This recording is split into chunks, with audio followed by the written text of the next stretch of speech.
السلام علیکم۔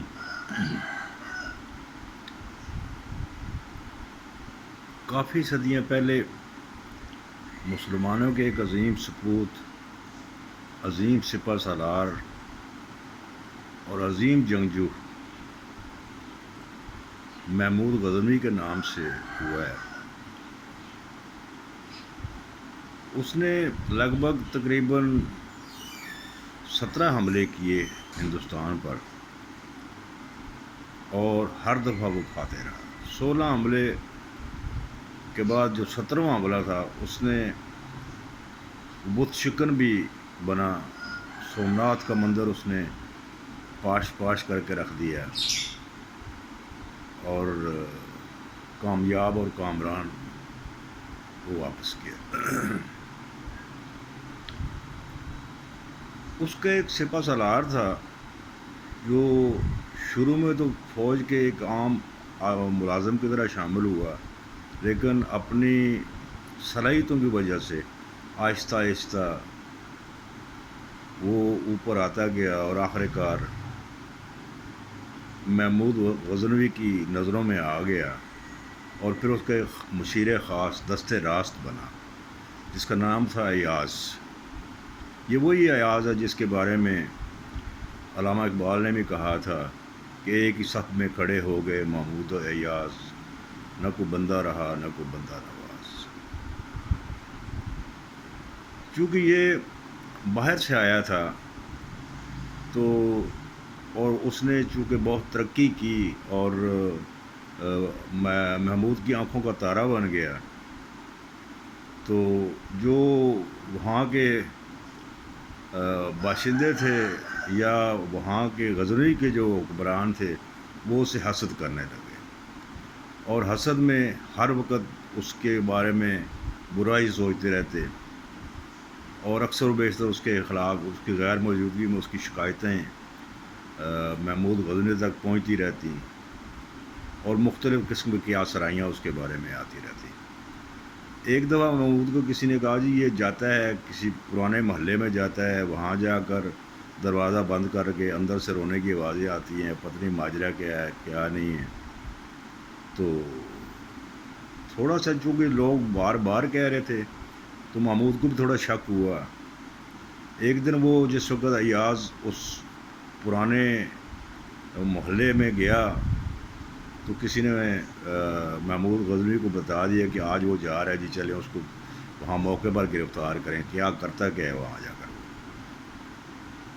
محمود بھی ان کی باتوں میں آ گیا اور اس کے پیچھے گئے۔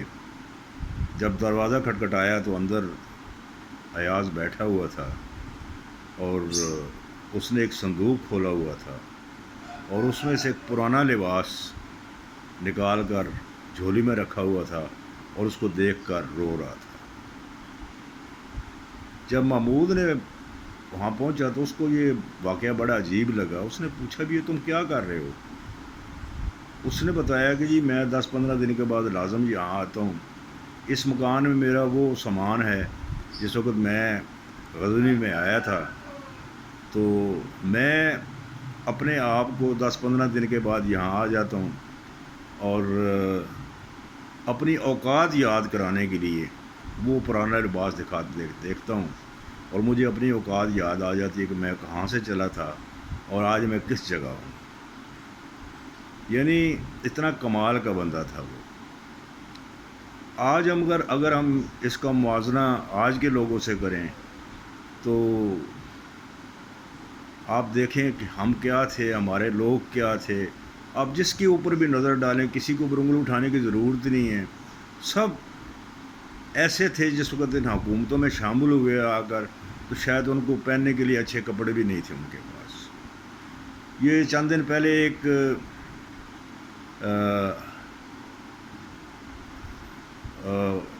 بڑے مشہور و معروف ہوئی اس ٹائم پر میرے ذہن سے پھر اس کا اچانک نام نکل گیا۔ اس کی تصویر لگی ہوئی تھی اور ساتھ لکھا ہوا تھا، شعر بھی کسی نے بڑا کمال کا کہا اور بڑی کاوش کی اس بندے نے، بڑا کریٹر بندہ تھا۔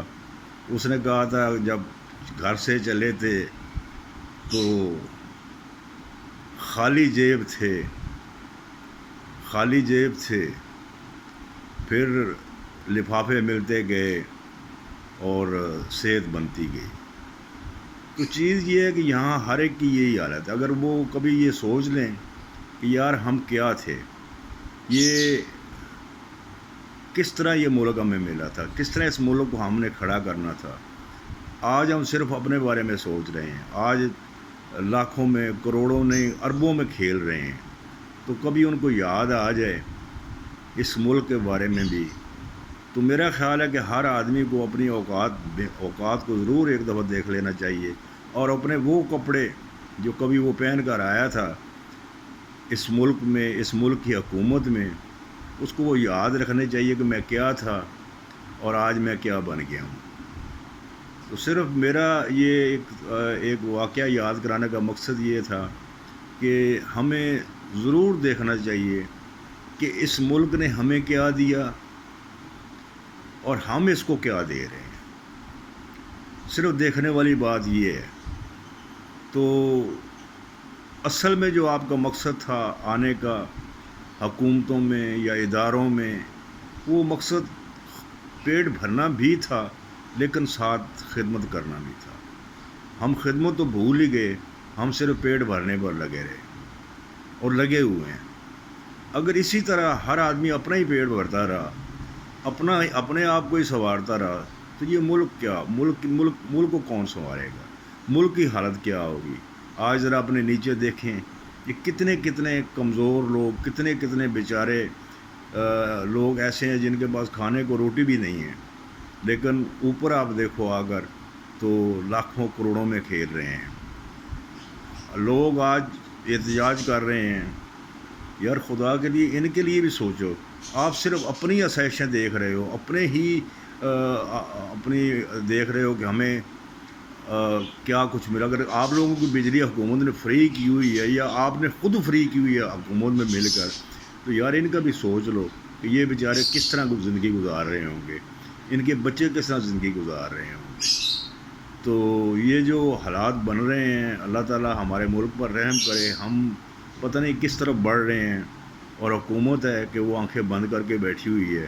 وہ یہ سمجھتی ہے کہ یہ 2 دن کا شور شرابہ ہے، یہ چھوڑ کر چلے جائیں گے۔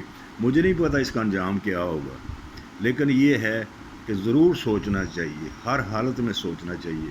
ایک ہی گھر میں رہتے ہوئے اگر ایک آدمی کے جسم پر لباس بھی نہ ہو، لباس بھی تار ہو، اس کے پیٹ میں روٹی بھی نہ ہو، ایک ہی گھر میں رہتے ہوئے، اور دوسرا کس طرح مطلب کہ وہ عیش و آرام سے وہ اپنے مرغن غذائیں تناول کر سکتے ہیں۔ تو ہمارا ایک گھر ہے یار، ہمارا ملک ہمارا ایک گھر ہے، ہمیں مل کر سب کو اس کے بارے میں سوچنا چاہیے۔ تو اللہ تعالیٰ ہمیں عقل دے، شعور دے، اور جو برا وقت آنے والا ہے اس سے ہم سب بچیں۔ خدا نخواستہ اگر وہ وقت آ گیا اور ہم ایک دوسرے کے ساتھ دستوں کے رباں ہو گئے، تو پتہ نہیں اس کا انجام کیا ہوگا، یہ ملک کہاں ہوگا اور ہم کہاں ہوں گے۔ السلام علیکم ورحمۃ اللہ وبرکاتہ۔